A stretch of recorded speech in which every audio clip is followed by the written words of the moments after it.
বরিশালের লাহারহাট ভেদুরিয়া রুটে ফেরিতে যানবাহন পারাপারে অতিরিক্ত ভাড়া আদায়ের অভিযোগ উঠেছে ঘাট কর্তৃপক্ষের বিরুদ্ধে। চালকরা জানান, কর্তৃপক্ষ নীরব থাকায় দিনের পর দিন অতিরিক্ত ভাড়া আদায় করছে বিআইডব্লিউটিসির কর্মচারীরা। টিকিটের নামে অতিরিক্ত ভাড়া আদায় করলেও তা মানতে নারাজ দায়িত্বে থাকা ঘাট ইনচার্জ।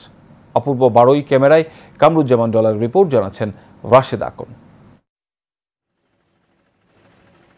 বরিশাল থেকে সড়ক পথে ভোলার ভেদুরিয়া যাওয়ার একমাত্র মাধ্যম লাহারহাট ফেরিঘাট। আর এই ঘাট দিয়ে পারাপারে যানবাহন থেকে অতিরিক্ত টাকা নিয়ে কম টাকার রসিদ দেওয়ার অভিযোগ উঠেছে ঘাট কর্মচারীদের বিরুদ্ধে।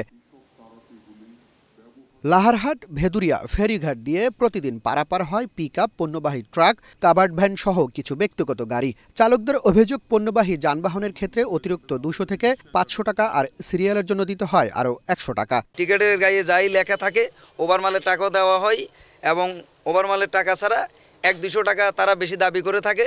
ওই টাকা যদি না দেওয়া হয় তাহলে ওরা টিকিট দেয় না, আমাদের সাথে খারাপ বিহেভ করে। এটার কোনো রসিদও দেয় না, আমাদের কোনো ডকুমেন্টও দেয় না, আর আমরা এটার জন্য মালিকের কাছে আমাকে হেনস্থা হইতে হয়। এই জায়গা থেকে সব রকমের মালই যায়, চাউল ডাউল, গাড়িতে আর কি পণ্যবাহী যত মাল আছে সবই যায়। স্থানীয়দের অভিযোগ, কর্তৃপক্ষের নির্দেশে অতিরিক্ত ভাড়া আদায় করছে ঘাট কর্মচারীরা। মালের গাড়ি থেকে বাড়তি টাকা নেয়, এইসব যাতে আমাদের স্থানটায় না হয়, আমাদের ঘাটটা ভালোভাবে চলুক, এইটা আমরা স্থানীয়ভাবে আমাদের দাবি। যদিও অতিরিক্ত ভাড়া আদায়ের বিষয়টি অস্বীকার করেন ঘাটের ইনচার্জ। এই বিষয়ে আমার কোনো বক্তব্য নাই এবং এই ব্যাপারে আমরা কিছু জানি না। ৫ তারিখের পর হইতে আর্মি মনিটর করতে আছে এবং কোনো অভিযোগ থাকলে আর্মির সাথে সাথে অ্যাকশন নেয়। লাহারহাট ভেদুরিয়া ফেরিঘাট দিয়ে প্রতিদিন পারাপার হয় ছোট বড় প্রায় ৫ শতাধিক যানবাহন। Rashed Akon, Asian television.